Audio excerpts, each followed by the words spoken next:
Hello everyone, my name is doctor RK. आज हम start कर लेते हैं new act, new subject Indian contract act 1872, जिसको हम हिंदी में भारतीय संविदा अधिनियम 1872 कहते हैं। इसकी प्रिलिमिनरी में 2 सेक्शंस को डाल दिया गया है, सेक्शन 1 और सेक्शन 2। सेक्शन 1 कहता है कि इसका शॉर्टर टाइटल क्या है, ये बताता है, ये कहाँ कहाँ पर लागू होगा ये बताएगा, और ये कब से लागू है ये भी बताएगा। ये सेक्शन 1 में दिया गया है। सेक्शन 2 में एक्ट के अंदर जितने भी वर्ड्स हैं, उन वो जो आने वाले हैं, जितने भी वर्ड्स आने वाले हैं, कुछ वर्ड्स हैं जिनको डिफाइन किया गया है, वो सेक्शन 2 में डिफाइन किया गया है। ये मोस्ट इम्पॉर्टेंट सेक्शन है आपका। इसी में जो डिफाइन किए गए वर्ड्स के आधार पर ही एक्ट को पढ़ा जाएगा। नेक्स्ट है हमारा, अब हम चैप्टर वाइज यहाँ से देख लेते हैं। चैप्टर 1 हमारा communication acceptance and revocation of proposals, प्रस्तावों का संप्रेषण, स्वीकृति तथा प्रतिसहन। इसमें सेक्शन 3 से लेकर 9 तक कवर कर लिया जाएगा। ओके, इसमें कहा गया है कि ये जो प्रपोजल्स है, प्रपोजल्स को आप ऑफर भी बोलते हैं। तो ऑफर जो है वो उसका कम्युनिकेशन कब कंप्लीट होगा, एक्सेप्टेंस कब माना जाएगा, इसका रिवोकेशन किस तरीके से होगा, इसका रिवोकेशन किस तरीके से होगा, ये सब के बारे में ये यहाँ पर बता देंगे। नेक्स्ट चैप्टर हमारा 2 है। चैप्टर 2 में हम कॉन्ट्रैक्ट्स के बारे में, voidable contracts and void agreements. Void agreements क्या है? संविदाएं, शून्यकरणीय संविदाएं तथा शून्य समझौते। सेक्शन 10 जो है हमारा, जो सेक्शन 10 है, इसमें आपके वैलिड कॉन्ट्रैक्ट के जो एसेंशियल एलिमेंट्स हैं उनको दिया गया है। वैलिड कॉन्ट्रैक्ट के लिए आवश्यक तत्व क्या क्या हैं वो सेक्शन 10 में दिया गया है। इसलिए ये जो सेक्शन है आपके लिए मोस्ट इम्पॉर्टेंट हो जाता है। वो चाहे आप किसी कंपटीशन में बैठे या लॉ के स्टूडेंट हैं आप अभी, तो भी आपके लिए ये बहुत ही इम्पोर्टेंट सेक्शन है।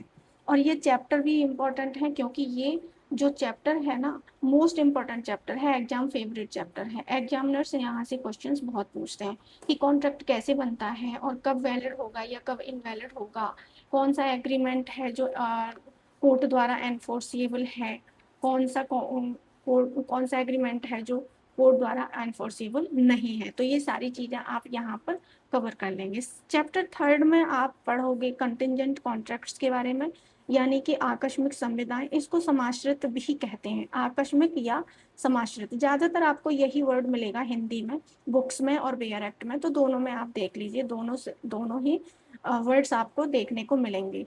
और हाँ, कॉन्ट्रैक्ट को आप संविदा के साथ साथ आप अनुबंध भी कहते हैं हिंदी में। तो अनुबंध भी आप ध्यान रखना, अनुबंध अगर आ जाए तो मतलब कि कॉन्ट्रैक्ट इसका मतलब है, ठीक है।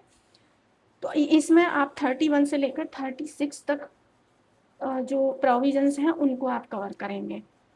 ये फ्यूचर इवेंट पर डिपेंड कॉन्ट्रैक्ट्स होते हैं। जैसे मान लीजिए अगर बारिश होगी तो पेमेंट होगा, तो अगर बारिश होगी तो पेमेंट होगा, अदरवाइज नहीं होगा। उसके बाद से हमारा जो नेक्स्ट चैप्टर है वो है चैप्टर 4। चैप्टर 4 कहता है हमारा of the performance of contracts, पर कॉन्ट्रैक्ट्स के परफॉर्मेंस के बारे में ये बात करता है, संविदाओं का पालन या निष्पादन, कि अगर कोई कॉन्ट्रैक्ट हो गया है तो उसका पालन कैसे किया जाएगा। ये सेक्शन 37 से लेकर 67 तक पढ़ा जाएगा। नेक्स्ट चैप्टर हमारा 5th, of certain relations resembling those created by contract, यानी कि क्वासी कॉन्ट्रैक्ट्स। तो इसमें क्या है कि इसमें कॉन्ट्रैक्ट नहीं होता है, फिर भी इसमें लाइबिलिटी होती है बंदे की, ठीक है। तो इसमें फिर भी बिना कॉन्ट्रैक्ट के भी लाइबिलिटी यहाँ हो जाती है। जैसे मान लीजिए किसी का सामान गलती से मिल जाए तो आपको वापस करना होगा ना, अगर आप उस पर्सन को जानते हो जिसका सामान आपको मिला है, तो आपका दायित्व है कि आप उसको वापस कराएं। इसके लिए आपके बीच में कोई एग्रीमेंट हुआ हो या ना हुआ हो, कॉन्ट्रैक्ट हुआ हो या ना हुआ हो, लेकिन आपका दायित्व बनता है, आपकी लाइबिलिटी बनती है कि आप उस सामान को उसे रिटर्न करें। Section 6 of the consequences of breach of contract. जब कॉन्ट्रैक्ट तोड़ दे एक पर्सन, जब टू पार्टीज हैं, टू पार्टीज में से वन पार्टी अगर कॉन्ट्रैक्ट को तोड़ देती है, कहती है कि नहीं अब मेरे को ये कॉन्ट्रैक्ट मैं नहीं रहना है, मैं तो इसको यहीं तोड़ता हूँ, तो ऐसा तो है नहीं कि अब उसके लिए कोई पनिशमेंट उसको नहीं मिलेगा। तो उसके लिए उसके क्या कॉन्सिक्वेंसेस होंगे वो सेक्शन 73 से लेकर 75 में दिया गया है। हम इन सबको वन बाई वन बहुत ही एक्सप्लेनेशन, बहुत ही इजी एक्सप्लेनेशन के साथ हम पढ़ने वाले हैं। इस सब्जेक्ट को मैं इतना इजी करने वाली हूँ कि आप बैठे बैठे कब आप कॉन्ट्रैक्ट एक्ट को कंप्लीट कर जाएंगे आपको समझ भी नहीं आएगा और आपको बहुत मज़ा आने वाला है मेरे साथ इन सब चैप्टर्स को पढ़ने वाले। मैं पूरे एक्ट को इतना इजी वे में समझाने वाली हूँ। मैं बस आप जो जो मैं बोलती जाऊँ बस उसको फॉलो करते जाना। आप किसी भी कंपटीशन से रिलेटेड कोई भी एग्जाम अगर दे रहे हैं या फिर आप सिंपल लॉ स्टूडेंट हैं, आप सभी के लिए ये जो वीडियो है बहुत ही हेल्पफुल होने वाली है। इसके बाद आ जाते हैं हम चैप्टर, अब हमने चैप्टर 6 तक कर लिए। आप ध्यान देना, चैप्टर 6 तक हमने कर लिया है। अब हम आएंगे डायरेक्ट चैप्टर 8 पर। हम आएंगे चैप्टर 8 पर, ठीक है। चैप्टर 7 कहाँ गया, मैं आपको अभी थोड़ी देर में लास्ट की वीडियो में मैं आपको बताऊंगी कि ये चैप्टर 7 आपको कहाँ पढ़ना है। और इसमें सेक्शन 76 से लेकर 123 तक आएंगे। चैप्टर 8 ऑफ इंडैमनिटी एंड गारंटी के बारे में बात करता है, क्षतिपूर्ति एवं प्रत्याभूति या गारंटी। इसमें सेक्शन 124 से 147 तक आपको कवर करना है। इसके अंदर आपको देखना है, इसके अंदर आप देखोगे ये कि भाई ये जो इंडैमनिटी है, ये जो प्रत्याभूति है, ये जो गारंटी है, वो किस तरीके से आपको यहाँ परफॉर्म करनी है, ठीक है। नेक्स्ट चैप्टर है हमारा 9 बेलमेंट, बेलमेंट से रिलेटेड है। इसमें सेक्शन 148 से लेकर 148 से लेकर 140, ये सेक्शन यहाँ थोड़ा गड़बड़ लग रहा है मेरे को। ये वन बेलमेंट जो है 148 से लेकर 181 तक है, ये 181 तक है। ये 148 से लेकर 181 तक है, ये यहाँ पर आप सही कर लेना प्लीज़।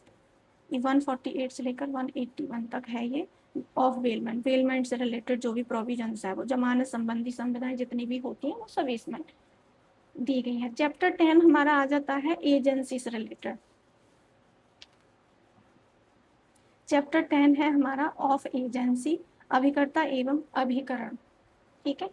एजेंट दूसरे के लिए काम करता है यहाँ पर, यहाँ डायरेक्ट जो ओनर है वो नहीं करता है, जैसे ब्रोकर, लॉयर, ये सब इसके अंदर आ जाएंगे। 182 से लेकर 238 तक इसके अंदर सेक्शंस दिए गए हैं, हमको इसके अंदर ये सब पढ़ना है, ठीक है। अब चैप्टर 11 भी हमारा कहाँ चला गया, चैप्टर 11 239 से लेकर 266 तक। अब मैं छोटा सा एक हल्का सा इंट्रोडक्शन है इसका पूरे एक्ट का मैं दे देती हूँ यहाँ पर। देखिए, इंडियन कॉन्ट्रैक्ट एक्ट, मैं शॉर्ट में लिख रही हूँ यहाँ पर, इंडियन कॉन्ट्रैक्ट एक्ट 1872। ये जो एक्ट है 1872 में बनाया गया था।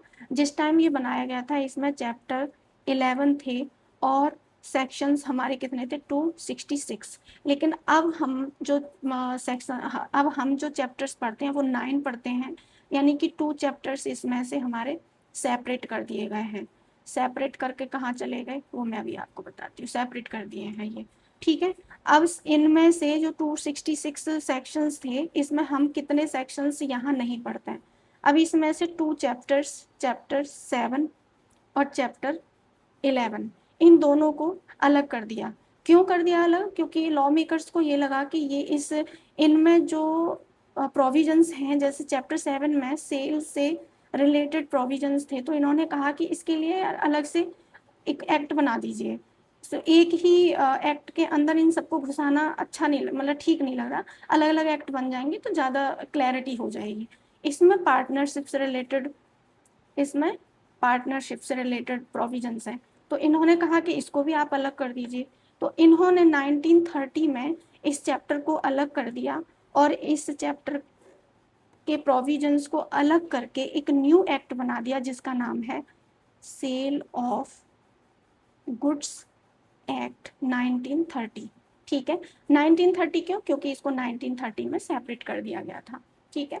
नेक्स्ट आ जाता है हमारा चैप्टर 11। चैप्टर 11 में जो हमारे प्रोविजंस हैं वो पार्टनरशिप से रिलेटेड हैं, तो इन्होंने कहा कि पार्टनरशिप से रिलेटेड जितने भी प्रोविजंस हैं इनको भी अलग करके आप एक सेपरेट एक्ट बना दीजिए।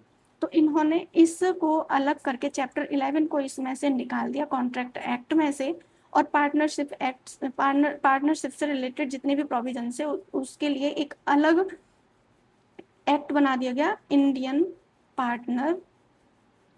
Partnership act 1932।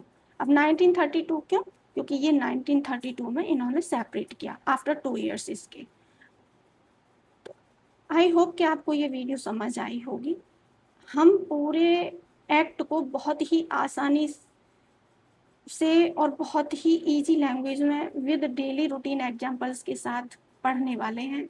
अगर आपने मेरे चैनल को सब्सक्राइब नहीं किया है तो आप प्लीज़ सब्सक्राइब कर लें। आने वाली सभी वीडियोज़ आपके लिए काफ़ी हेल्पफुल रहने वाली हैं। बने रहिए मेरे साथ, मिलते हैं नेक्स्ट वीडियो में। Thank you for watching.